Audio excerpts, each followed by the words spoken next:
ejemplos tan claros de lo que uno decía, empezó como cadete y terminó como gerente. Era porque estas organizaciones le ponían gran énfasis a la formación de su recurso humano, aun cuando fuera quizás de apenas una formación primaria, pero era la empresa la que apostaba, la que formaba, la que impulsaba, la que iba otorgando responsabilidades y a la vez premios para que las personas crecieran dentro de la organización. Muchas de estas tenían la escuela de la fábrica, muchas de estas tenían el barrio de la fábrica y las familias vivían dentro del barrio de la fábrica y en algunos casos todavía son visibles este tipo de organizaciones. Tanto es como en la cervecería y maltería Quilmes, todavía uno puede visitar el barrio de la fábrica con las casitas y la proveeduría y la escuela adentro para los chicos y el mástil de la bandera. Y uno puede ver cosas como estas que dice pertenecen a otro tiempo, pero qué significativas son en definitiva. Bueno, a ese formato de vida laboral era absolutamente predecible y por lo tanto lo que se esperaba de las personas se iba como planteando en el crecimiento. Y era muy notorio esto de tengo 11 años de antigüedad, tengo 15 años de antigüedad, los supervisores, los cargos de conducción estaban íntimamente ligados con cuántos años hace que perteneces a esta institución, cuántos años hace que empezaste a trabajar aquí o en tal departamento o en cuál especialidad. Esto es muy típico de este tipo de organizaciones que eran de lo que nosotros, quizás extrapolándonos de esta clase, pertenecen al formato de lo que se llama estado de bienestar, donde las empresas constituían todo como un núcleo familiar y se le daba integración no solamente al trabajador, sino también a la familia. Pasó tanto en el ámbito público como en el ámbito privado. Luego, en el hoy y con la irrupción de las nuevas tecnologías, por eso las tenemos aquí bien señaladas, con la irrupción de las nuevas tecnologías suceden que tenemos lapsos de tiempo donde tenemos que adaptarnos a las tecnologías. Estas tecnologías pueden ser de mucho tipo, digamos, no solamente estamos hablando de computadoras, hay nuevas tecnologías aplicadas a comunicación, hay nuevas tecnologías aplicadas a formas de trabajo dentro de las instituciones de salud, a cómo recibimos la información. Incluso Patricia, sí. no estamos viendo no están pasando las diapositivas, No la las paso, imágenes. no me he No, movido. ok, perdón, Estoy disculpa. en el slide que se llama ciclo de vida laboral. Ponelo, porque estamos en clase 2 gestión, en el título. Ah, qué raro. Espera, esta es clase 2. Ahora, No. qué raro. No sé qué hacer. Volvé. Vuelvo. Con el mouse, a ver, cliquea el mouse. Estoy haciendo eso. No, volvélo se colgó, digamos. Ah, a ver, fin de la presentación. Ahora dejé de compartir pantalla. Ahora vimos el ciclo de vida laboral. Bien, A ahora ver, lo mové el presento. mouse, movela a ver si pasa.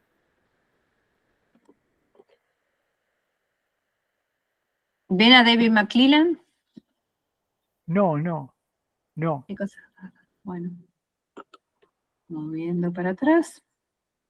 Vamos a Ahí hacer sí, otro. ahí vemos el iniciador, estudios de David McClellan. Entonces no lo voy a poner en formato presentación, lo voy a dejar en este formato que no es tan cómodo, quizás para ustedes, pero donde no lo van a ver. Sí, está perfecto, pero lo vemos de mayor tamaño. Bien, entonces decía que la línea de la izquierda, ahora se lo tuvieron que imaginar, ahora lo ven, era esta línea del crecimiento predecible dentro de una organización de lo que llamamos el estado de bienestar. En el presente, con la irrupción de las nuevas tecnologías, estas nuevas tecnologías desafían a las personas, a todos nosotros, y a las estructuras de organización que van tendiendo a utilizar la tecnología, y al utilizarla lo que sucede es que hay lapsos donde las personas muchas veces quedan desadaptadas al medio laboral, y esto puede generar espacios de desempleo. El espacio de desempleo no siempre está relacionado con que la gente sea echada de su empleo. No, no. Muchas veces lo que nosotros vemos en el presente es que el propio trabajador es el que decide elegir el lugar donde va a trabajar en función de la proyección de futuro que le ofrece el lugar. Si el lugar donde estoy trabajando en el presente no me garantiza ese crecimiento que anhelo o ese brillo a futuro en mi propia profesión o la realización de determinadas metas económicas, sucede que cambia de empleo. Hoy por hoy tenemos grandes problemas con nuestras dotaciones de sanatorios porque, claro, claramente estas dotaciones digamos, están afectadas por el hecho de que las personas por solo 500 pesos, 2.000 pesos, 5.000 pesos cambian de empleo. Y entonces muchas veces nos terminamos quedando con la dotación mermada sin mucha anticipación y tenemos que salir a buscar reemplazos corriendo más o menos. Esto es un problema que estamos enfrentando todos. ¿Y qué tiene que ver con que estos lapsos de desempleo con el desafío de las tecnologías, de la estructura y de la recompensa que implica el nuevo empleo y su dinero? Bueno, menor seguridad, cuando tengo lapsos de desempleo tengo cierta discontinuidad y por lo tanto la discontinuidad nos genera alguna tensión, alguna preocupación a todos, y el final de carrera es un poco impredecible. ¿Por qué? Porque estamos en parte eligiendo nosotros y en otras partes está, digamos, las empresas en las cuales vamos a trabajar y logramos incorporarnos.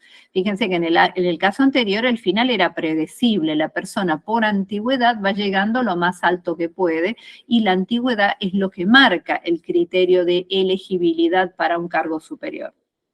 En el tiempo de lo que nos decimos del presente, el futuro, lo que llamamos la generación de la comunicación, ya nos dimos cuenta que las nuevas tecnologías y las estructuras cambiantes y un poco adaptativas han asimilado el cambio. Ya el cambio no asusta o asusta menos de lo que teníamos en el estadio 2, que es lo que nosotros llamamos el hoy. En el estadio 2 asusta un poco el cambio tecnológico y demás, pero más y más, día a día, se va asimilando el cambio y por lo tanto el temor a enfrentarse a situaciones de cambio, sabemos que se mitiga ese temor con elementos de capacitación, con una formación, parte de lo que ustedes mismos están haciendo al participar de este diplomado. Ustedes están asimilando el cambio gracias a incorporarse a procesos de capacitación, que lo que hace es desarrollar en ustedes nuevas competencias, una comprensión de la realidad distinto, con unos componentes más ricos, con una posibilidad de enfrentar la variabilidad del tiempo en el que vivimos, con algunas herramientas, con algunos instrumentos que los ayuda a ustedes a tomar decisiones. Cuando hablo con los colegas que están dentro de las maestrías, suelo repetirles, pero quizás a ustedes también esta frase les sirva. Yo suelo decirles a los alumnos que nuestro valor para las organizaciones como gerentes generales, como directivos, como tomadores de responsabilidades dentro de nuestras instituciones, nosotros valemos para nuestras instituciones en la medida que sepamos tomar decisiones. La decisión es el punto de inflexión por el cual alguien, podemos decir, es más valioso que otro dentro de una organización. Las decisiones acertadas y oportunas, por ponerle, digamos, una mayor amplitud al concepto, son las que nos dicen que la persona está preparada para agarrar las riendas de una institución. No siempre los dueños de las instituciones tienen estas cualidades y suelen buscarse algunos gerentes, algunos jefes, algunos administradores que los ayuden a poder ajustar la mirada y hacer un foco de mayor realismo a la toma de decisión cotidiana. Entonces, es muy importante que todos nosotros entendamos que el valor para nuestras organizaciones en cuanto laborales es nuestra capacidad de tomar decisiones. Por esto decimos que acá estas carreras que vemos nosotros planeadas en este nivel no son planeadas por la organización, son planeadas por nosotros mismos. En este caso, quien planificaba era la organización, dándole oportunidad a llegar a la gente que formaba parte. Aquí no hay planificación de carrera, acá todavía hay una búsqueda. En cambio, en un futuro, o en un futuro cada vez más cercano, quien planifica la carrera es uno mismo. Donde se dice, en tal momento de la vida quiero llegar a tener tal cosa, o quiero llegar a ver determinadas metas, o quiero poder haber tenido determinados triunfos, o haber escrito un libro, o haber hecho una familia con determinadas características. Bueno, todas estas carreras planeadas es como una forma de tomar conciencia de qué queremos ser, en lo profesional y en lo personal. David McClelland es uno de los más grandes sociólogos que hicieron este trabajo de recopilar en las biografías de grandes personajes cuáles eran las características que hacían que estos personajes hubieran sobresalido. Pero por el otro lado también, en grandes grupos de trabajadores y profesionales, darnos cuenta cuál es el factor diferenciador por los cuales una persona se distingue en su trabajo dentro de una organización. Tanto como para que lo conozcamos. Entonces, McClelland nos habla de que las personas que tienen determinadas características demuestran tener un desempeño superior. Y aquí es un gran punto de reflexión, tener un desempeño superior. Significa que cuando vamos a contratar personal o cuando vamos a ascender a alguien a un rol superior, de un rol operativo, a un rol de supervisión, a una pequeña jefatura, lo que estamos esperando de ellos es un desempeño superior. No es simplemente una promoción a ciegas, es que esa persona algo nos demostró, por lo cual nosotros nos parece que dándoles un voto de confianza mayor van a ser mejores aportes a nuestra organización. Entonces, este desempeño superior nos muestra que hay personas que con este desempeño se diferencian de otras. Son realmente diferentes al promedio y si pudiéramos pescar ese elemento diferenciador, quizás a través de la capacitación podamos promover como una reproducción de acciones positivas, un contagio de maneras positivas de ver la vida o maneras positivas de enfrentar las dificultades del trabajo, porque son esas competencias las que terminan de armar la especificidad del puesto.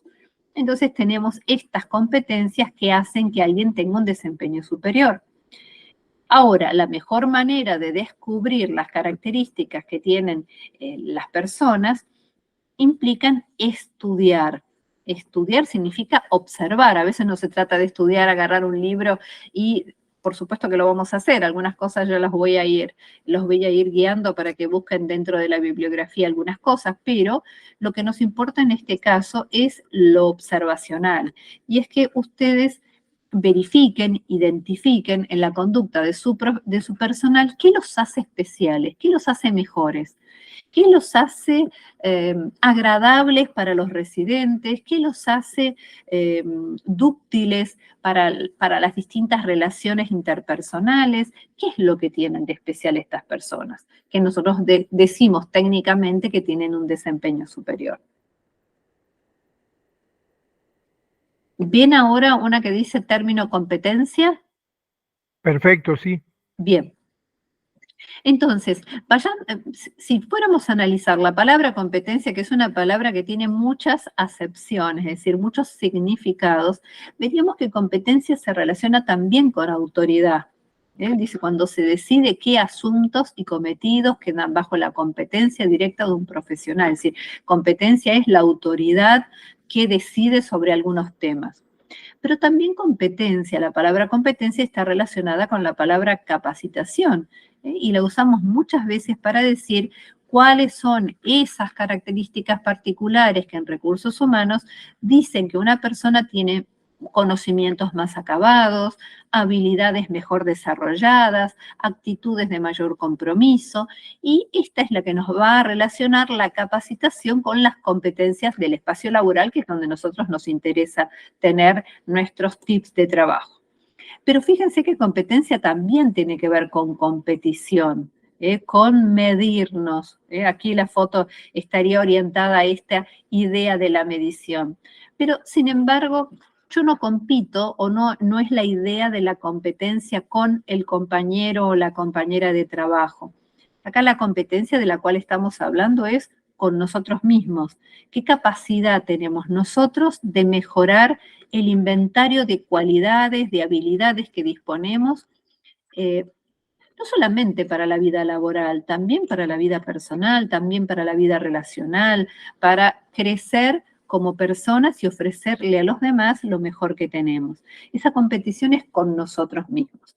En el campo laboral la competición se expresa muchas veces en la comparación entre nuestras habilidades al comienzo del año y las que alcanzamos al final del año. No solamente los objetivos, sino también nuestras cualidades. Pero tiene más significados esta palabra, que yo lo he recortado tanto para que se vincula también con la palabra incumbencia, que en las universidades utilizamos muchos para decir las áreas de conocimiento en las que tienen alto desempeño las personas que van a terminar un recorrido formativo. Vamos a definirlo de manera sencilla. Entonces, competencia es un conjunto de conocimientos, habilidades y actitudes, conocimientos, habilidades y actitudes. En algunos casos se le puede agregar la idea de la característica física, porque hay roles que no se pueden hacer si las personas no tienen una determinada característica física, y valores asociados a un desempeño superior, efectivo y superior. Este es el gran concepto en el cual tenemos que ponernos a pensar. Porque fíjense que competencia ya no es solamente una sola cosa. Solemos encontrarnos en muchas instituciones donde la palabra conocimiento es la que marca el centro de las acciones de capacitación. Sin embargo, cuando vamos a hacer el inventario de lo que tenemos y lo que más nos da servicio dentro de una institución, empezamos a hablar de habilidades y actitudes. Habilidades y actitudes es lo que menos formado tiene nuestro personal y donde tenemos que hacer un gran esfuerzo. Habilidades se refiere a todos los saberes prácticos que nosotros tenemos y que hemos incorporado en algún momento de nuestra vida, de las cuales vamos a hablar quizás dentro de un ratito un poquito más y en la próxima clase también. Y actitudes tienen que ver con la predisposición, el compromiso, el querer hacer, y que en general muchas veces está vinculada a la propia personalidad, a la manera de pararse en la vida, la manera de enfrentar los obstáculos, la manera de zanjar las diferencias con otros. Estas actitudes son sumamente importantes y lamentablemente no solemos encontrar en la selección de personal personas con esta cuestión de los actitudinales bien formados para el espacio laboral. A veces terminamos contratando a alguien que esté en un determinado rol y no nos podemos esmerar mucho en poder pedirles grandes cualidades, sino terminamos simplemente a alguien que pueda hacer la tarea. ¿Por qué? Porque todavía en muchas instituciones se sigue pensando en la tarea como el centro de la selección de personal, cuando en realidad en caso de las residencias, tenemos que tener un enfoque mucho más abarcativo y mirar habilidades y actitudes como el gran tema. Estos son los dos grandes capítulos que nuestro personal suele carecer. En alguna cosa, digamos, siendo estas las centrales, conocimientos, habilidades y actitudes, características físicas nos dirán qué cualidades, de qué condiciones deben tener físicamente para poder realizar la tarea, y valores asociados que son sumamente importantes. Cuando estamos trabajando en residencias, muchas de ellas que tienen un vínculo con instituciones religiosas, y en otros casos tienen que ver con el respeto de la persona más frágil, que es el residente, y los valores son muchas veces el por qué hago o no hago algo, está más relacionado con los valores que con la propia responsabilidad, los valores asociados. Entonces, con estos componentes tan importantes, es de lo que podemos hablar de que podemos llegar a tener un desempeño efectivo o superior. ¿Vamos bien por acá? Sí, sí, por supuesto. Claro, no sé, opiniones. Pregunto para ver si se entiende de lo que estamos hablando. Sí, yo por lo menos Clarísimo. sí. Está buenísimo. Bien. Me guían bien. Entonces, la segunda cuestión era la importancia, los tipos de competencias. Acá cuando trabajamos, quizás es más, esto es más fácil de observar en las organizaciones que tienen dotaciones grandes, porque entonces podemos diferenciar los grupos de supervisores, de los grupos más operativos, de los grupos profesionales, es más fácil de observar. Cuando tenemos roles muy parecidos entre sí, los tipos de competencias en general son las competencias básicas que la organización ofrece. Pero aquellos que estén en organizaciones más grandes, en financiadores o en ámbitos públicos de supervisión o de control de entidades, ellos sí van a poder darse cuenta que existen distintos tipos de competencias. Y vamos a analizarlas un poquito. Fíjate, Patricia, de alguna manera cuando vos hablas de incumbencias, ojo, esto quizás te retraigo algún concepto.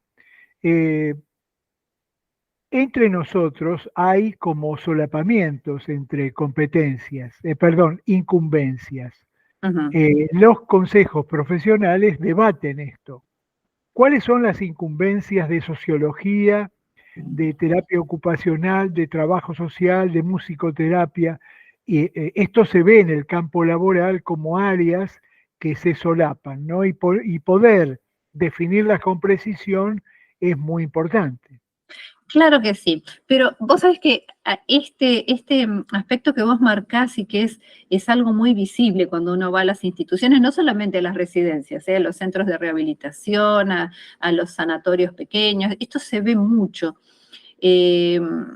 Ahora, no es tan difícil de zanjar cuando tengo una línea de proceso bien definida. Cuando el proceso está escrito, la incumbencia, es decir, el momento en que entra para hacer qué tarea cada grupo profesional queda estipulado dentro del proceso de atención.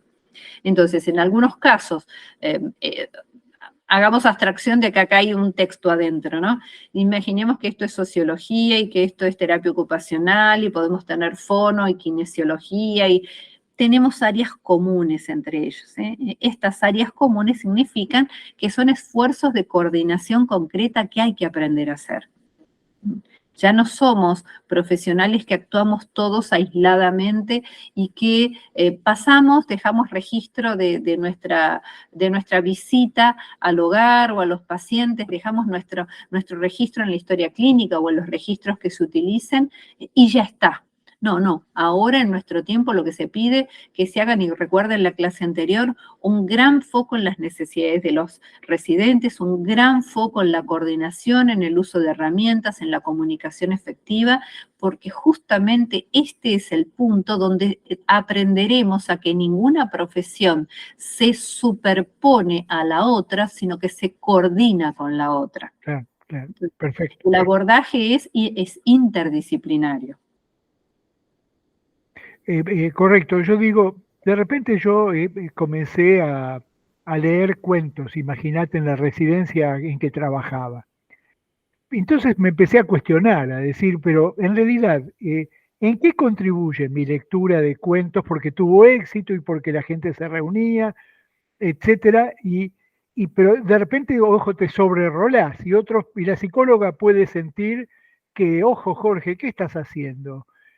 Tu disciplina no está para estas cosas y vos tenés que, y sin embargo, digamos, son efectivas y te brindan y te entusiasmás con ellas y por lo tanto definís tu rol con más precisión, ¿no?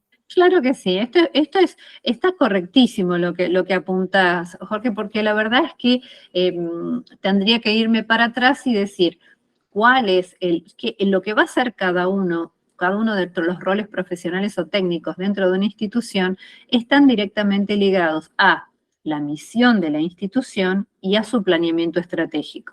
Si el planeamiento estratégico tiene focos de atención bien puestos en algunos logros, pues ese logro donde podríamos compartir el quehacer con otro profesional o no, que sean complementarios, es decir, uno termina y el siguiente empieza su tarea de manera vinculada unos con otros, tiene que ser, esto del trabajo interdisciplinario no es optativo, es algo que debe trabajarse en forma conjunta. Entonces uno pone un objetivo sobre la mesa y queremos lograr X cosa y tendremos que pensarlas en conjunto y tendremos que ponernos de acuerdo en cómo lo va a hacer cada uno. Y muy importante, teniendo en cuenta qué es lo que prefiere el residente, qué es lo que le pasa al otro, no cómo me conviene a mí como profesional. Tenemos que cambiar el eje totalmente desde lo que nos conviene y pensamos que es bueno a nosotros a lo que ellos nos dicen que les viene mejor. Si vos les lees cuentos y a la gente le encanta, tenés que seguir leyéndoles cuentos. Claro, claro. Sí, sí. Bien, entonces concepto de competencia. Conocimientos, conjunto de saberes para ejecutar una función laboral, saberes, y cuando hablamos de saberes, estamos hablando de saberes teóricos, no vinculados a la práctica, saberes teóricos. Habilidades es la capacidad de ejecutar una función laboral. Y cuando nos metemos con la palabra habilidad, nos metemos con un universo increíble y maravilloso. ¿Por qué? Porque la habilidad es un saber práctico. ¿Qué es un saber práctico, diríamos? Es aquello que nosotros podemos manejar con nuestras manos, con nuestra palabra, como una destreza específica, sin necesidad de haber pasado por un taller de teoría donde alguien nos enseñó conceptualmente de qué estamos haciendo. Para ponerles un ejemplo, todos nosotros aprendimos a andar en bicicleta, subiéndonos a la bicicleta, cayéndonos, raspando nuestras rodillas, nuestros codos, aprendiendo a hacer equilibrio. ¿Qué es lo que adquirimos? Habilidad para andar en bicicleta. Esa habilidad no tiene que ver con que vimos un video de YouTube o leímos el pedacito de un libro donde nos indicaba el instructivo de cómo andar en bicicleta. Es un saber eminentemente práctico. Y del mismo modo tenemos muchos saberes prácticos, podríamos decir. Otros ejemplos de estos es cuando aprendimos a estacionar el auto. Nadie aprendió con el manual de cómo se estaciona. Todos lo tuvimos que practicar muchas veces hasta que esto nos salió bien. ¿Y qué decir de hacerse el nudo de las zapatillas o el nudo de la corbata? No hay un manual para hacer esto, sino un saber enteramente práctico. Cuando uno le pregunta, ¿sabes hacer tal cosa? Y la persona contesta que sí, si es una habilidad, ustedes inmediatamente le tienen que pedir que se los demuestre. ¿Sabes hacer tal cosa? Hacelo. Porque las habilidades son saberes prácticos que uno tiene que ser evidentes, evidenciables, observables. El tercer componente son los actitudinales, que tiene que ver con la, dice, disposición o postura frente a la ejecución de una función laboral. Los actitudinales tienen que ver con la paciencia, tienen que ver con la proactividad, tienen que ver con el profesionalismo, tiene que ver con la manera en que nos paramos en la vida, en la forma en que ejecutamos nuestros trabajos. Pero estas tres, la palabra genéricamente, la palabra competencia, está ligada a personas. Hay muchas veces ahí me suelen preguntar, ¿y cómo hacemos nosotros para poder darnos cuenta que las personas son diferentes a otras caracterizaciones? Y está claro que cuando uno mira el prospecto de un medicamento y habla el prospecto del medicamento, y miramos el manual de un electrodoméstico o miramos el manual de algún elemento que hemos comprado, todos estos elementos digamos, componentes inanimados o electrónicos o electromecánicos que tenemos alrededor mío o medicamentos, tienen tres elementos que los distinguen y que los agrupan. Ninguno de estos tienen ni conocimientos, ni habilidades y actitudes, porque son solamente humanas. Pero estas otras cosas tienen algunas características que nos hacen pensar. La primera la dije, características. ¿Qué significa? ¿Cómo está construido? ¿Qué garantía tiene? ¿Qué durabilidad? ¿Qué partes hacen que tiene este elemento una condición que puede satisfacer una necesidad nuestra de utilizarlo? Pero también un segundo elemento se llama beneficios. ¿Qué significa? ¿Para qué sirve la cosa? El elemento sirve para comer, para cocinar, para conducir, para ver una peli. ¿Para qué sirve? Estos son los beneficios. Y luego el tercer elemento que tienen las cuestiones instrumentales, físicas, concretas, no humanas, son las ventajas. ¿Qué significa ventaja? Que si yo tengo un medicamento o varios analgésicos de uso general, miro su prospecto, tienen características similares, miro los beneficios, tienen una posología que nos dicen que se utilizan para la misma cosa. Sin embargo, 2, 3, 4 múltiples analgésicos podrían diferenciarse en el tercer componente, que son ventajas. ¿Qué significa ventajas? Significa qué hace de distinto este analgésico a los otros anteriores. Probablemente, en términos de analgésicos, diríamos, un analgésico tiene protección gástrica. Por lo tanto, teniendo el mismo costo, en las mismas características y los mismos beneficios, algunos denotan tener ventajas. Y por esas ventajas muchas veces se hacen elegibles. Muchos artefactos de electrodomésticos que nosotros compramos, si los analizamos desde esta mirada que es del marketing de los objetos, de los elementos, que tienen características, beneficios y ventajas, ustedes van a poder observar dentro de los electrodomésticos que muchos tienen las mismas características, los mismos beneficios. Sin embargo, van a poder observar en algunos adhesivos que tienen pegadas en las puertas o en las tapas o en los laterales, que van a observar una ventaja muy particular o algunas ventajas particulares que tienen que ver con han optimizado su consumo de electricidad. O en el caso de los lavarropas, han optimizado el consumo de agua. ¿Qué es eso? Eso es una ventaja.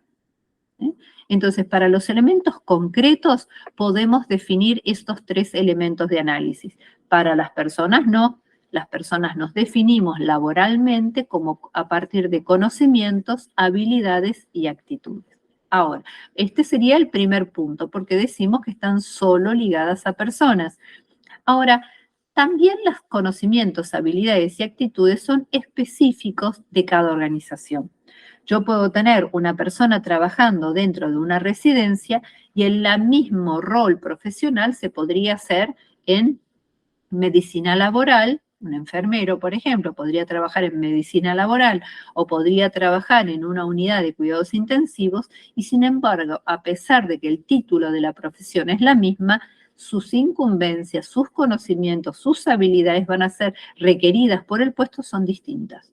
Entonces, las competencias tienen que ver con el tipo de organización en el cual la persona se desempeña.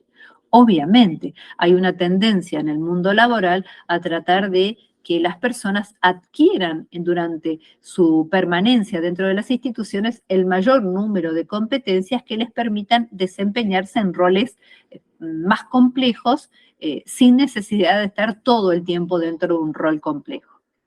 Y el tercer elemento que tienen las competencias, aunque a ustedes les parezca mentira, es que son medibles. Las competencias se pueden medir. Y uno dice, ¿cómo hago para medir conocimientos? Bueno, le tomo un examen y me doy cuenta si la persona comprendió.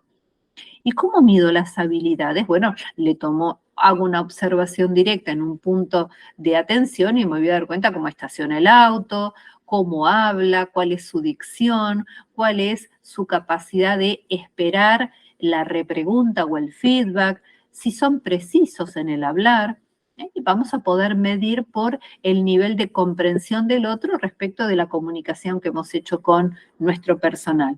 Las más difíciles de medir son las actitudinales, pero sin embargo también se pueden medir. ¿Qué cosa de las actitudinales? Hay una gran actitud que define los roles de conducción y define los roles de liderazgo dentro de las instituciones, que es la competencia de integridad. ¿Cómo hacemos para medir la competencia que forma parte de actitudinales, la competencia de integridad? ¿Qué deberíamos hacer para darnos cuenta si la podemos medir o no? ¿Qué se les ocurre? Estoy escuchando, ¿eh? Silencio. ¿Qué se les ocurre que podemos hacer para medirle la integridad a una persona? ¿A nivel teórico o práctico? Práctico, práctico. Y la tenés que observar y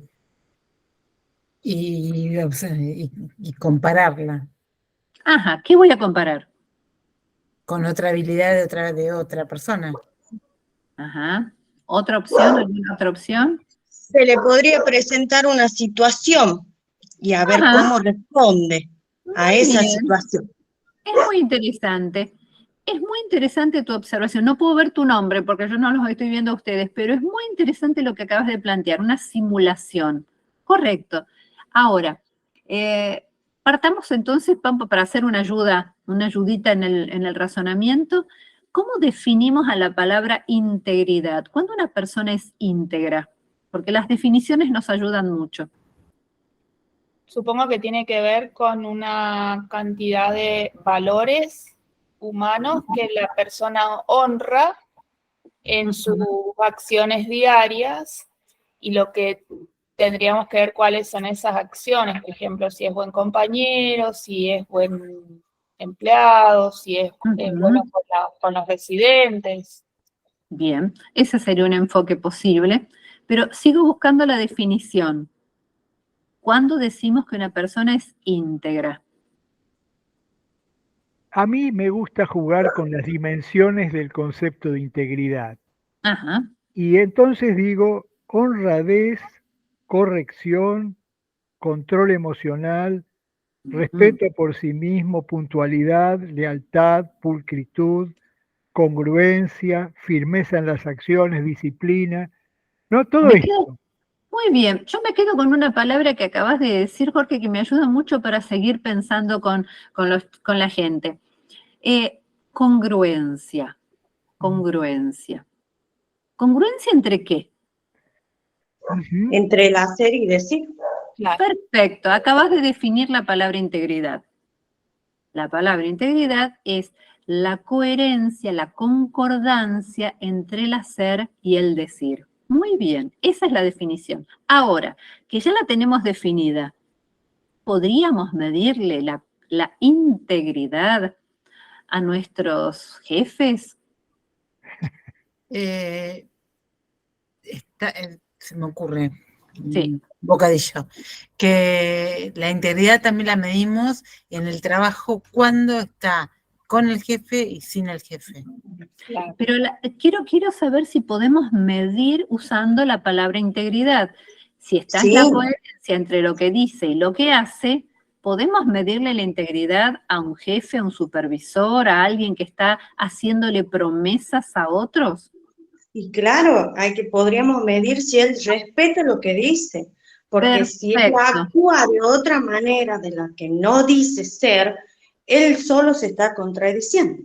Correcto. Y entonces pierde ese concepto de integridad. La integridad es la coherencia, la concordancia entre lo que decimos y lo que hacemos.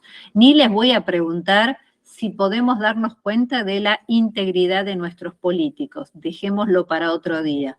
Pero usando la misma definición, podemos darnos cuenta de qué grado de integridad ellos exhiben. ¿Sí? Entonces, Está en muy la mano de importante. la credibilidad.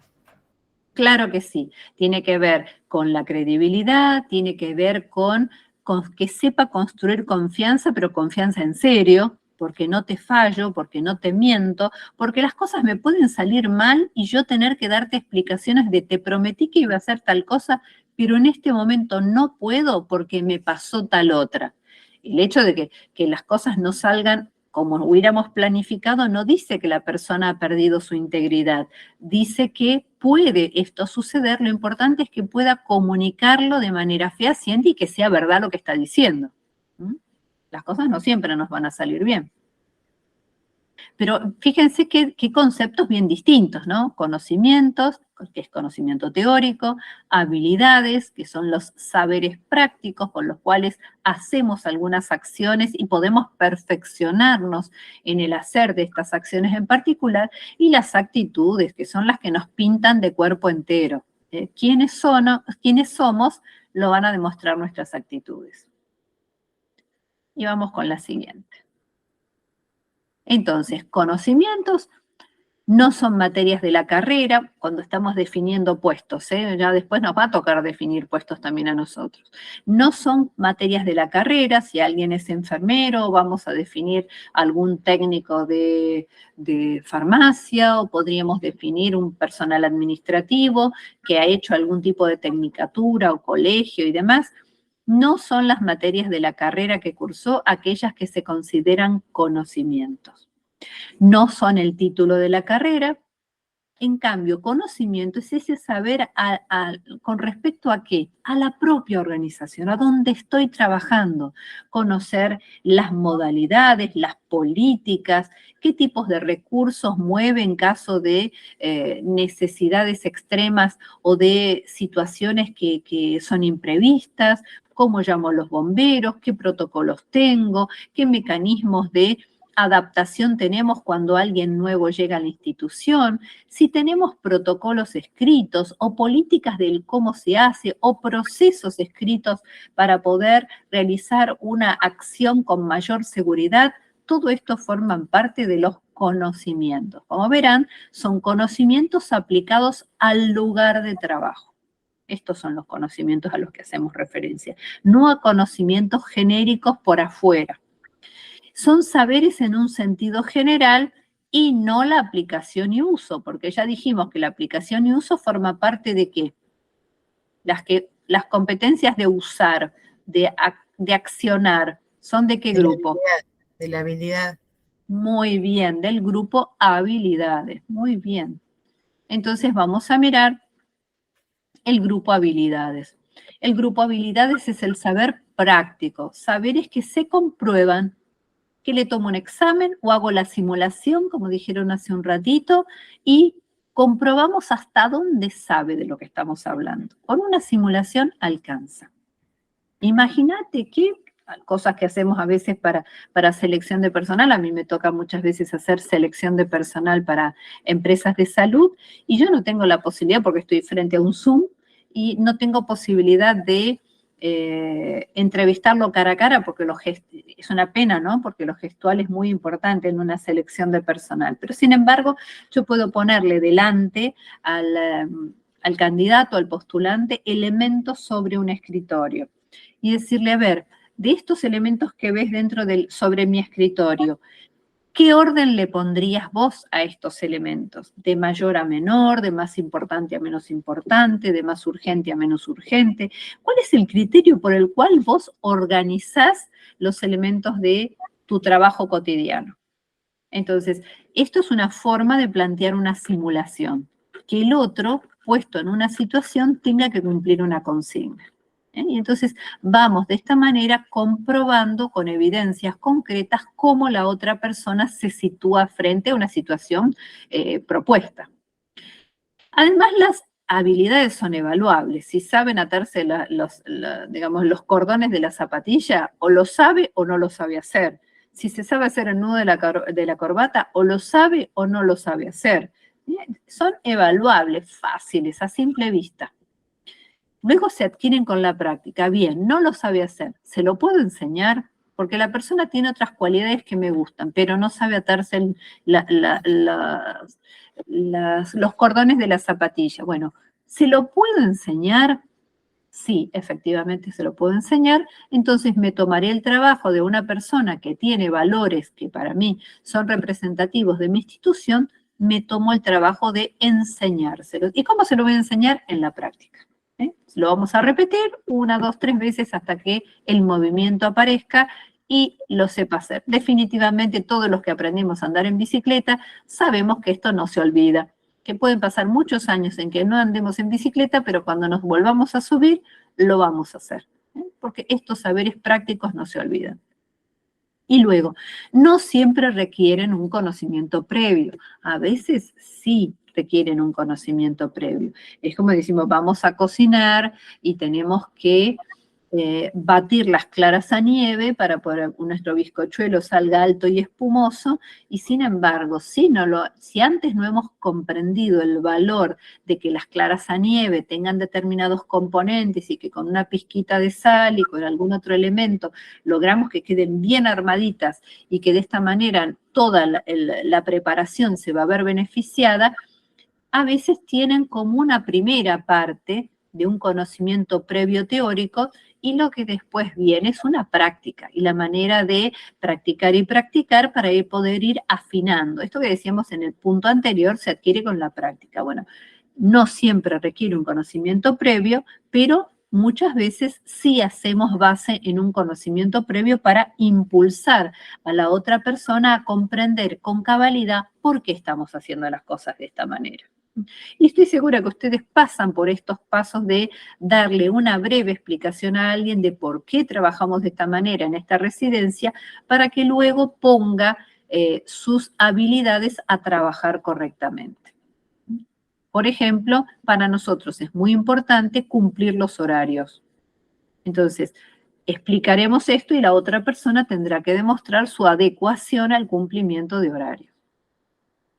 El tercer elemento eran las actitudes. Recuerdan que habíamos dicho algo.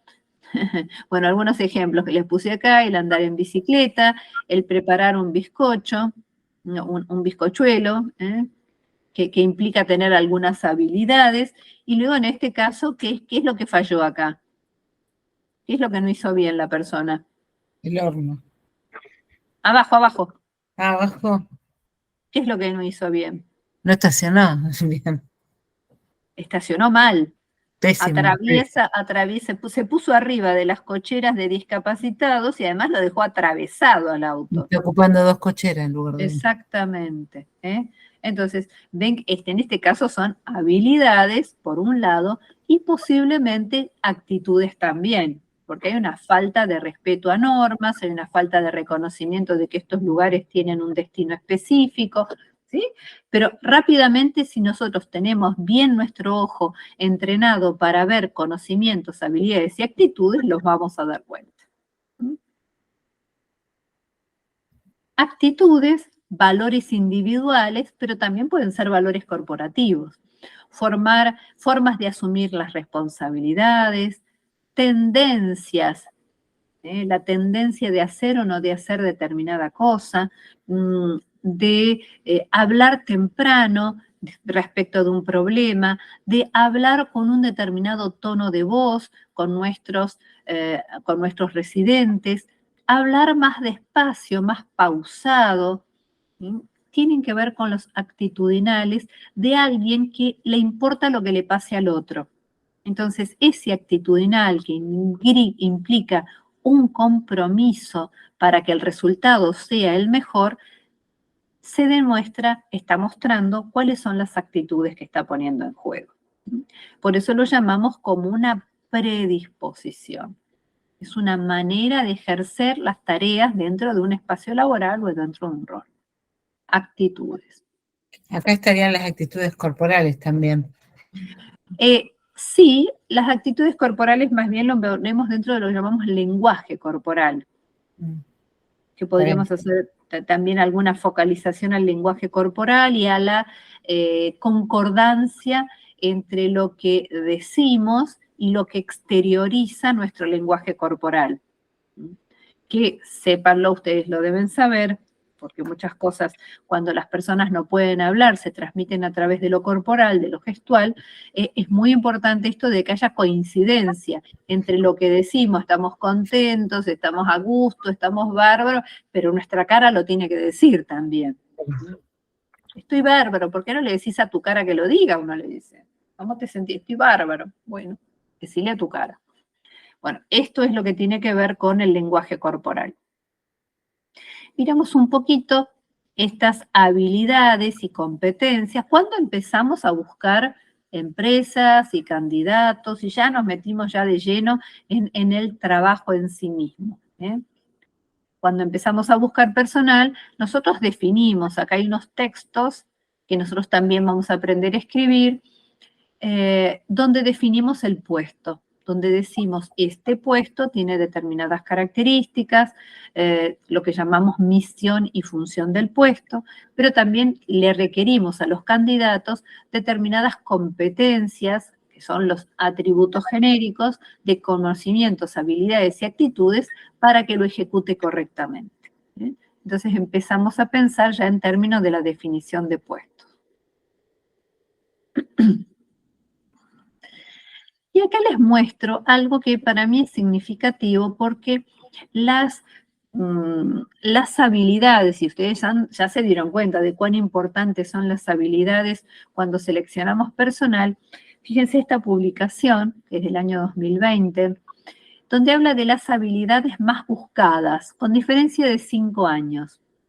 Es una gran encuesta que se hace en Europa y cuyo objetivo es poner en evidencia cómo las empresas van dándole preponderancia a algunas competencias por encima de otros. Fíjense, en el punto 1, recuerdan que dijimos que nosotros valemos para nuestras organizaciones en función de qué, de las decisiones que éramos capaces de tomar. Bueno, aquí aparece resolución de problemas.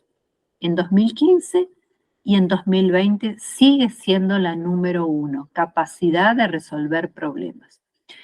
Fíjense en la segunda, coordinación con los demás. En el 2015 era una competencia muy buscada y sin embargo 5 años después baja al 5º puesto.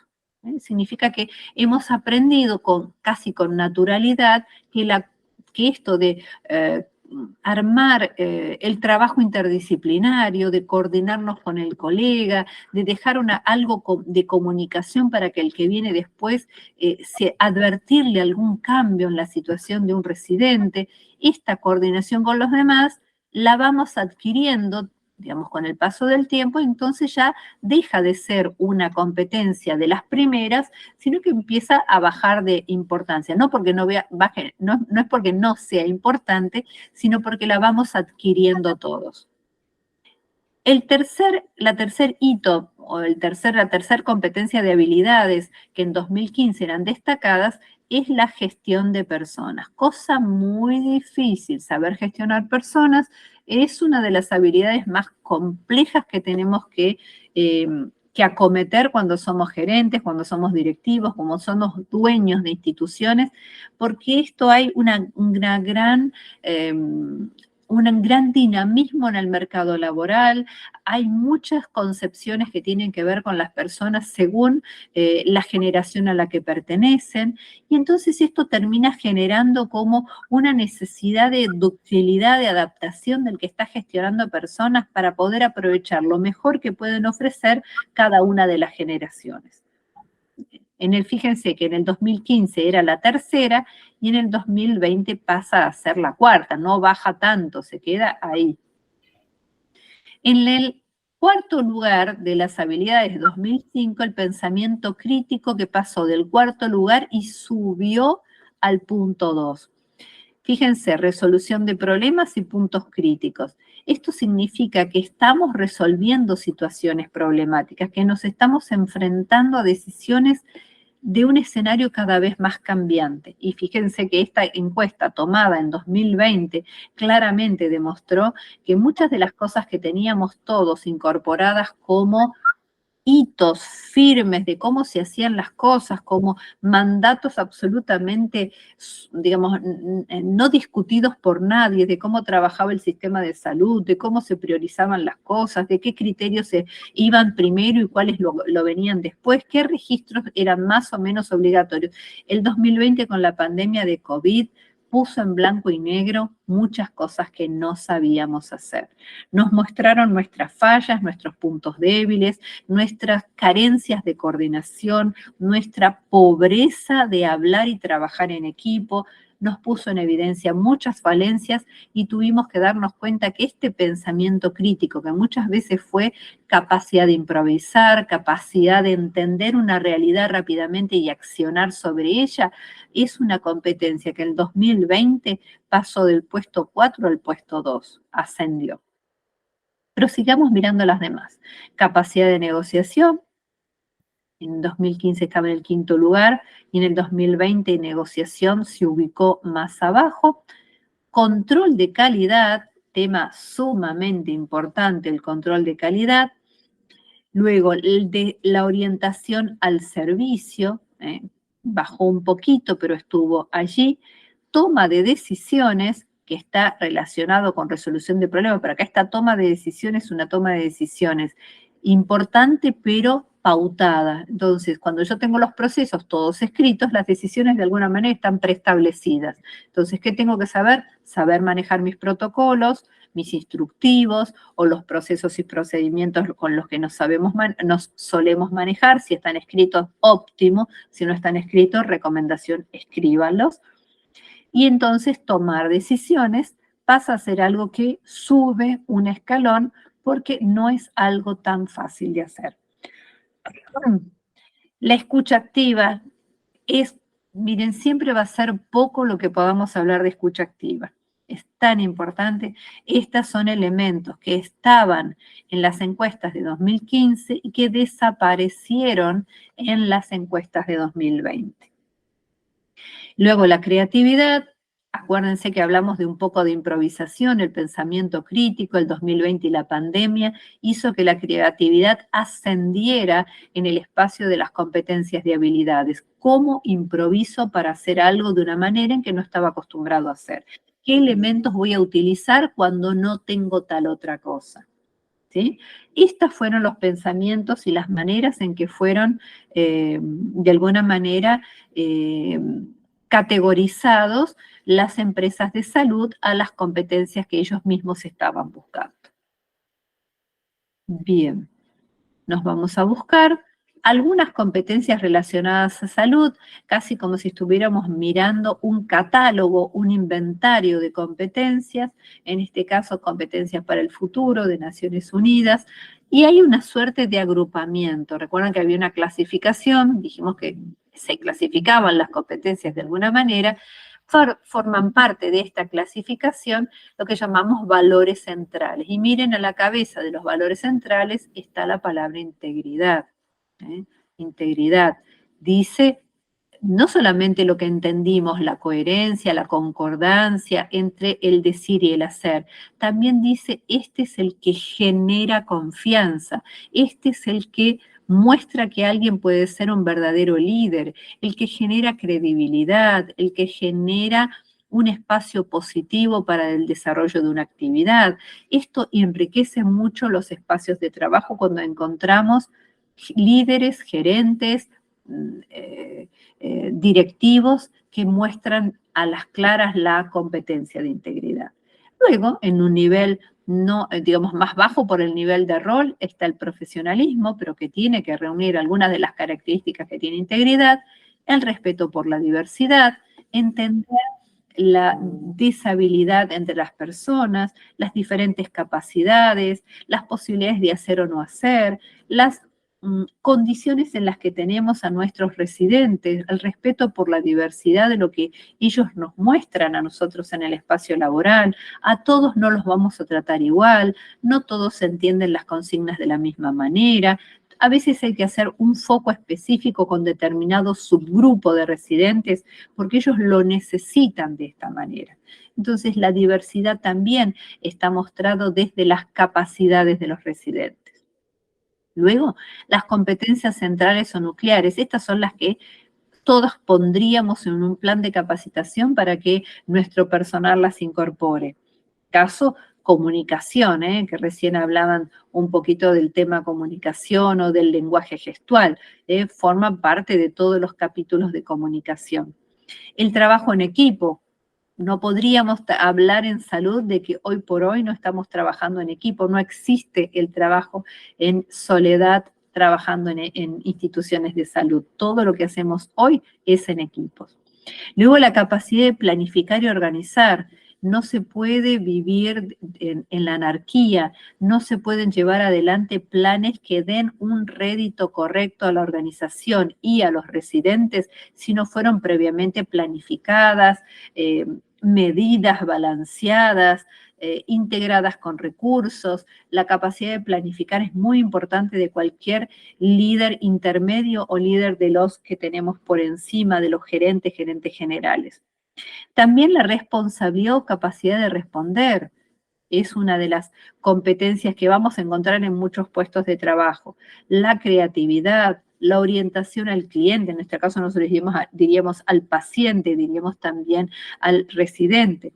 El compromiso con el aprendizaje continuo, que las personas, nuestro personal, no se nieguen a hacer capacitaciones, sino más bien que cuando planteamos una capacitación, ellos naturalmente estén deseosos y adhieran a participar de capacitaciones. Todas estas forman parte de esta demostración de que las personas están dinámicas y dispuestas a incorporar estos elementos que hacen que el cambio, que el miedo que produce la irrupción del cambio en el mundo laboral pueda ser minimizado gracias al manejo de estas competencias que podemos aprender. Vamos a buscar la siguiente. Algunos estándares, algunas competencias se agrupan, como si dijéramos tenemos un subgrupo de, así como diríamos, subgrupos de competencias de instituciones de atención primaria de la salud, subgrupos de estándares que aplican a residencias de adultos mayores o a internación domiciliaria o atención de pediatría o instituciones de alta complejidad. Hay estándares diferenciados por tipo de subgrupos de trabajo. Entonces, estándares para el cuidado de la salud, estándares para trabajo de diagnóstico, estándares para trabajos en terapia, estándares para trabajos de servicios de información, estándares para trabajos en servicios de acondicionamiento ambiental. Todos estos estándares y muchos más que tenemos también se adecúan al tipo de rol o tarea en la que estamos, ¿sí? Así que las nuestras no son equiparables a las de un sanatorio o a las de un centro de diagnóstico. Las nuestras son propias. Entonces, como verán, estos comportamientos de los que estamos hablando, que son las competencias, deben ser útiles a la organización. Y aquí nos metemos con una palabrita que nos va también a producir, al igual que integridad, nos va a producir alguna suerte de cosquilleo, porque que los comportamientos sean útiles a la organización depende de que estén alineados a los objetivos estratégicos. ¿Y qué les parece a ustedes que significa que estén alineados con los objetivos estratégicos? ¿Cómo lo interpretan ustedes?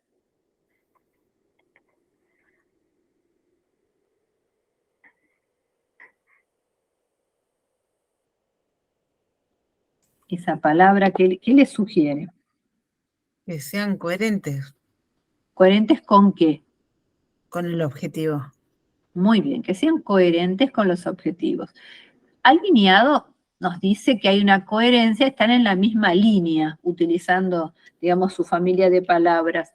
Están alineados y están dentro de la misma línea, pero yo puedo tener un camino, una vía, una ruta, y la ruta podría ir para allá, pero venir también para acá, es decir, que tenga ambas manos. Estoy sobre una línea, pero puedo ir en un sentido o en otro sentido. El alineamiento, ¿qué nos estaría diciendo? ¿Que vamos en ambos sentidos o que vamos a escoger un sentido? Que vamos a ir en el sentido de los objetivos. Muy bien. Claramente vamos a ir en ese sentido y no en ningún otro. Entonces, cuando veamos que algún compañero, algún jefe o algún plan que esté escrito, alguna planificación que esté escrita, vaya en contra de los objetivos estratégicos, nosotros diríamos, no se puede ejecutar esto porque está desalineado con los objetivos estratégicos. Y esto nos hace rápidamente, nos ayuda a visualizar en qué estadios o en qué situaciones nosotros nos vamos a manejar dentro de nuestra organización en términos de alineamiento estratégico, que es una manera de elegir cómo nos vamos a comportar dentro de la organización y cómo nos vamos a dar cuenta que alguien está mirando para otro lado, que alguien está haciendo la suya sin tener en cuenta los objetivos estratégicos de la organización. Pero para que esto funcione correctamente, es muy importante que los objetivos estratégicos estén escritos. ¿Alguna de sus instituciones tiene planeamiento estratégico? Celia, Yo lo estoy haciendo en el TIF. Muy bien. ¿Alguien más? Mónica quiere decir, Mónica quiere Dale, expresar. dale. Una consulta. Nosotros estamos terminando de armar el manual de funciones Ujú. de la institución. Digo, todo esto que se está hablando, de alguna manera, tiene que ver con las funciones de cada uno, ¿no? Porque nosotros estamos en esta instancia de estarlo armando, lo estamos escribiendo. Bueno, Sí. yo te invito, Delia, a esperar un cachito a la próxima clase que vamos a completar la idea de competencias y nos vamos a ir a buscar cómo se define un puesto donde aparece su misión, sus funciones y sus competencias. Que eso va a ser el trabajo que ustedes van a hacer para mí es eso. Yo les voy a dar un puesto a cada uno y ustedes le van a definir esas características al puesto. Un manual son los puestos que están dentro de una línea de trabajo, de un área específica, de una subunidad de organización o de toda la organización. El manual de misiones y funciones tiene esas características. Así que si tenés un poquito de paciencia, la semana que viene vamos a mirar esto. Bien, gracias. No, de nada. Y vamos a mirar competencias, nuevas competencias del personal sanitario. Recuerdan que habíamos hablado de competencias en el encuentro anterior. Y dijimos que el paciente como centro del sistema de cuidar era la gran competencia con la que nos íbamos a manejar. Luego el abordaje interdisciplinario, que viene nuevamente a colocar el hecho de que vamos a estar tratando y vinculándonos entre nosotros para sacar el mejor resultado para nuestro paciente. Ya no es la cosa individualista de voy, firmo mi planilla de asistencia para que me paguen los honorarios y ya está. No, ya está, no. Tengo que sacar el mejor, tengo que organizarme los servicios de la manera más apropiada para que el beneficiario, que de alguna manera va a terminar midiendo el resultado de nuestra intervención, es el propio residente. Con lo que nosotros hagamos que les sirva, que los tenga mejores, que estén más conectados a la realidad, que tengan ganas de socializar, que puedan sobrellevar una patología o una discapacidad de la mejor manera. Es decir, el abordaje interdisciplinario lo que hará que manejemos nosotros o extrememos de mejor manera nuestro vínculo entre nosotros para que el resultado para el residente sea el mejor. Esta será nuestra obligación de abordaje interdisciplinario. Luego, muy importante, intervenir con procesos de calidad. Yo les decía que es muy importante que los procesos estén escritos. Y si no los tienen escritos, van a tener que escribirlos, porque no hay manera de hacer que el turno mañana, el turno tarde, el turno noche y los fines de semana funcionen de una manera muy parecida entre sí si no hay un proceso que los está guiando. Es casi como decir, hagan una receta, hagan un bizcochuelo en los distintos turnos de trabajo y yo no les diera a ustedes la receta. Y les digo, hagan un bizcochuelo. Y bueno, cada uno lo va a hacer como le parezca. Pero si nosotros le decimos cuál es la receta de bizcochuelo que se aplica en esta institución, todos van a hacer cosas muy parecidas entre sí. Y rara vez vamos a tener disensos respecto de cómo se hizo el bizcochuelo porque usamos la misma receta. El proceso o los procesos son las recetas de cocina. ¿Mm? Y paso entonces ahí un pequeño detalle y digo, los procesos y la calidad tienen que ver con que las instituciones y las residencias de la tercera edad, de la geriatría, de la gerontología, pueden acreditarse en calidad. Es decir, no están de alguna manera tan lejos de otras instituciones del espacio sociosanitario que no puedan ser evaluadas externamente. Que ustedes habrán escuchado que en salud tenemos algunas evaluaciones como entes evaluadores, como SENAS, como SETCAM. PAMI tiene normas de evaluación también que las aplica a las instituciones y que ¿Qué cosa? Ponen foco en los procesos de calidad, ponen foco en lo que hacemos bien y en la medición de estos procesos de calidad y en los resultados para el paciente. Así que muy importante incorporar a nuestro léxico la palabra proceso y la palabra indicador. Y luego el uso de herramientas de comunicación. Algunas residencias tienen y utilizan historia clínica informatizada, otras no, y tienen fichitas o carpetas donde van anotando las intervenciones de los profesionales. Pero independientemente de qué tecnología tengamos, lo que debe primar es el abordaje interdisciplinario, no importa en dónde estemos anotando, pero escriban en un lugar donde podamos compartir, así no solamente presencialmente, sino también con la virtualidad, podamos compartir información útil para que el compañero que viene después que nosotros pueda comprender cabalmente desde dónde arranca, dónde nosotros dejamos una actividad, una tarea, una situación y dónde ellos deben arrancar para darle continuidad asistencial a un paciente. Y luego, el dominio de acciones de atención primaria de la salud y de continuidad asistencial. Están muy relacionados con lo tecnológico, porque si yo tengo la información y esta información es oportuna y precisa, no perdemos el tiempo en revisar nada para atrás, sino que actuamos de aquí en adelante. Bien.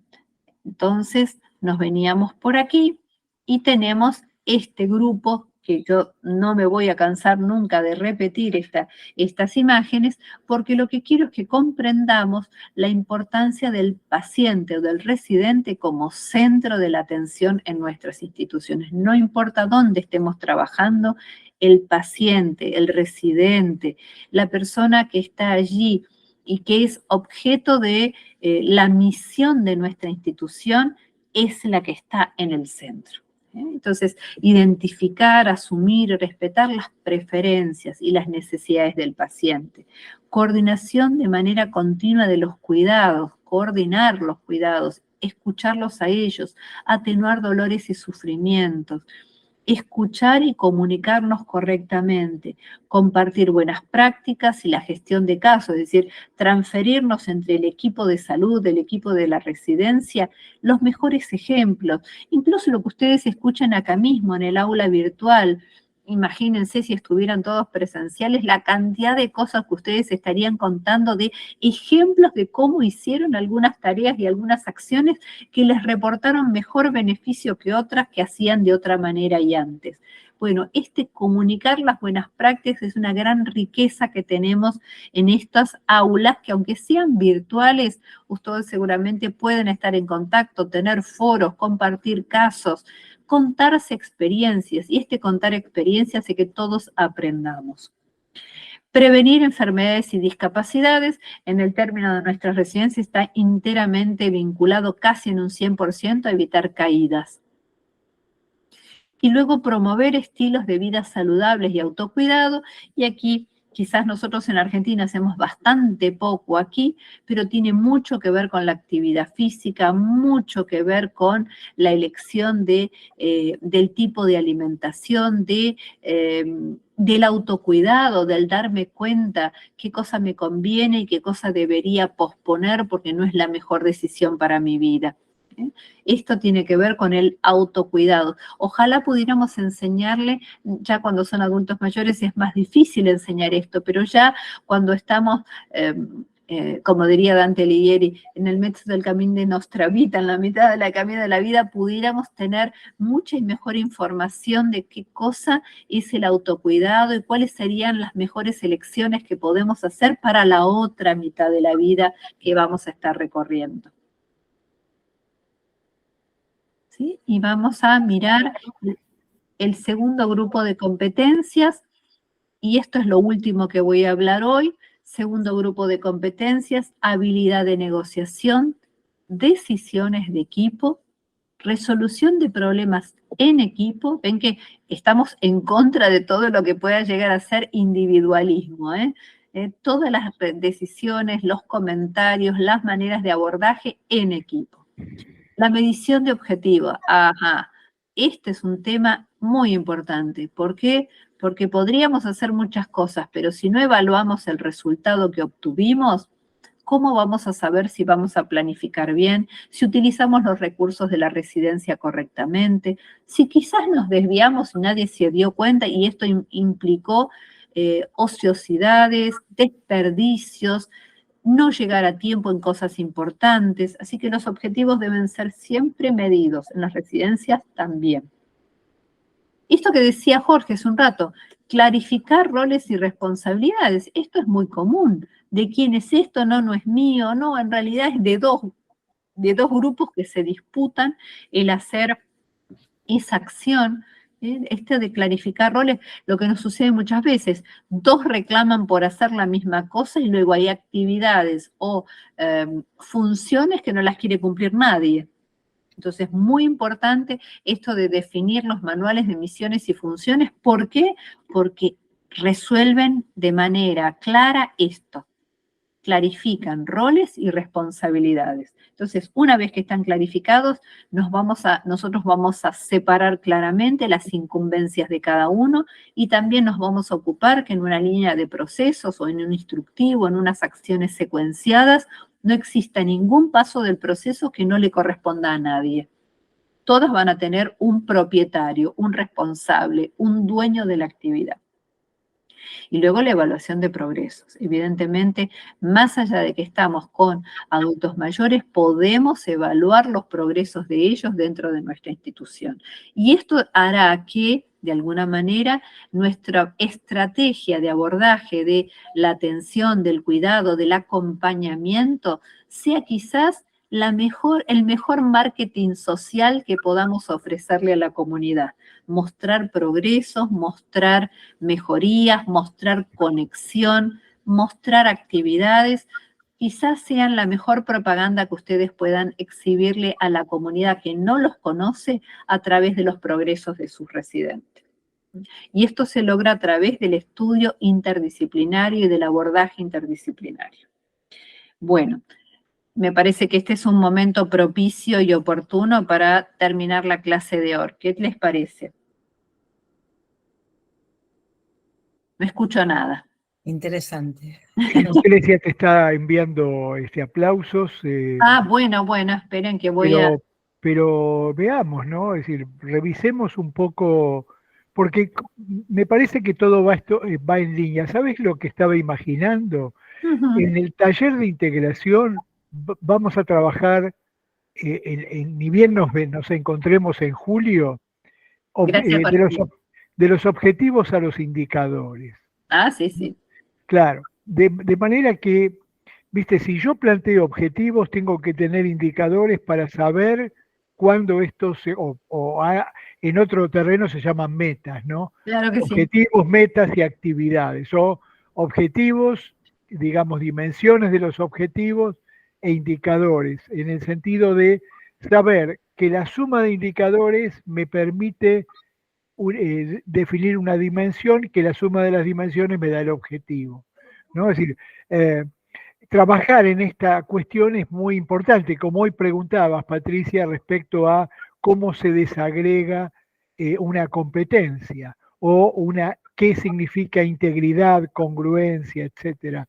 Y nos hiciste hacer ese ejercicio, porque eso nos permite medir si somos o no somos lo que decimos, ¿no? Exactamente.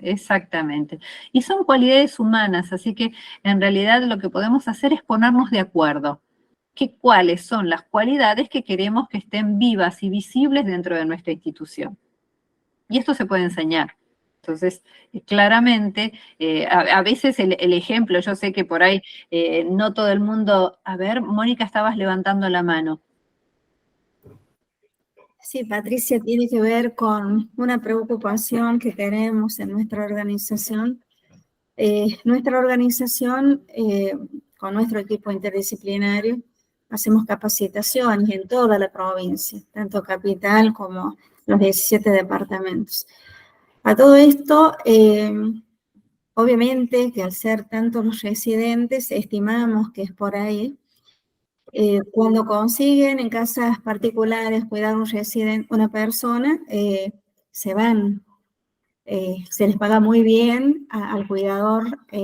Hoy por hoy ya no cuidan a la persona, ya no son como antes que tenían que limpiar la cocina, lavar los platos, etcétera. Hoy van, cuidan a la persona, se les paga muy bien y es una sola persona, mientras que en la institución son muchos. Entonces pasa esto de que estamos cambiando el recurso humano en cuanto a los cuidadores muy, muy seguido, ¿no? Y es una preocupación para nosotros que si bien nuestra institución capacita y todo lo demás, pero sentimos últimamente que estamos capacitando al recurso humano para que se vaya permanentemente y no logramos esta estabilidad, ¿no?, en la institución con esto. Y bueno, lo comento porque digo, ¿cuál sería? En Tucumán pasa lo mismo. ¿Cuál sería la forma para que no se vayan, ¿no? Más allá de hablar de un recurso económico, pero me parece que tiene que ver con esto. Cuidan una persona. Y bueno, ¿cuál es la forma de contratación, Mónica? Bueno, nosotros estamos conformados bajo la figura de cooperativa. ¿Están en relación de dependencia? No, figura de cooperativa, no somos, pertenecemos a la economía social, que es una brecha entre lo público y lo privado. Somos asociados. Bueno, tiene que ver con eso. Sí. Tiene que ver con eso, con la estabilidad laboral, eso. Porque cuando la gente puede, nos pasa, ustedes quizás están menos familiarizados que lo que nos pasa acá con el tema del pluriempleo. Cuando las personas necesitan hacer sumatorias de ingresos económicos y facturan o no están formalizados en su empleo, es mucho más rápido el abandono del empleo. En cambio, cuando ellos logran una estabilidad en el trabajo, tenés más probabilidad que se queden ahí, van a seguir buscando otro trabajo complementario, sumado al que tienen, pero más difícilmente lo abandonen. Pero tiene que ver con el formato de contratación.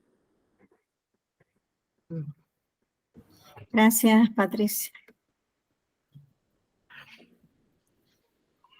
Perdón, alguien dijo, a nosotros nos pasa lo mismo, creo que escuché. Tucumán, Lucrecia dijo eso.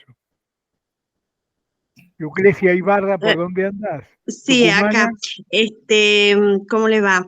Sí, hay muchos chicos acá, por ejemplo, que pasa lo mismo, porque acá se contrata el asistente gerontológico y ronda siempre una cartilla de enfermería de los valores por cada actividad que hacen, como un enema, una vía y esas cosas, ¿viste? O la hora de que cobran cuando van a atender a un paciente. Entonces, el asistente gerontológico se lleva del presupuesto del enfermero profesional y cuando ya aprendió, se lo capacitó todo, ellos van a hacer el cuidado a domicilio y cobran el monto que enfermería cobra. Entonces, por eso ellos abandonan. Claro. Sí, está clarísimo. Sí, son como una bien. suerte de idóneos que terminan compitiendo con el profesional formado. A ver. Sí, Analía, sí. Analía, te vemos. Sí, me parece que eso en todo caso, porque acá no ocurre eso, ocurre únicamente ¿En dónde el caso estás acá? En Córdoba. Ah, bien. No, diría que al contrario, que la aspiración del que es cuidador en casa particular sería entrar en condiciones de relación de dependencia, una residencia, con un sueldo estable, claro con aguinaldo, vacaciones pagas, obra social, en fin. Me parece que es muy por encima de las posibilidades que tienen en un trabajo en casa particular, ni hablar de que si hubiera alguna dificultad y hasta se los despida y una indemnización, bueno, todo lo que corresponde al contrato de trabajo, ¿no es cierto? Sin duda. Bueno. Coincido que tiene una capacidad de retener a las personas la forma de contratación. Exacto, es lo que decías. Sí nos pasa con el personal de enfermería a veces, que entre trabajar en una institución hospitalaria, ni hablar si es del Estado, ¿no? Sí, sí, tal cual, la descripción es esa que estás haciendo, Analia, Claro. es esa.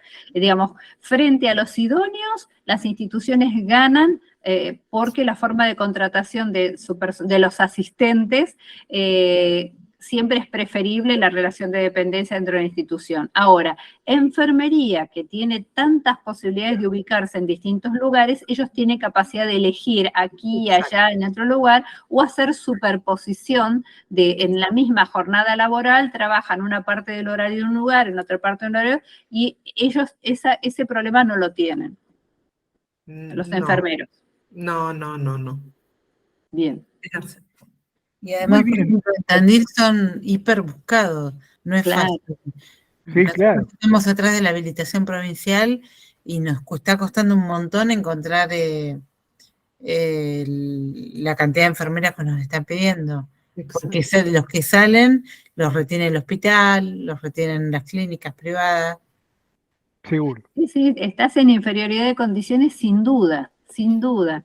Y en una residencia a veces los roles del enfermero con la mucama o el asistente, a veces se están, como dijiste, están solapados.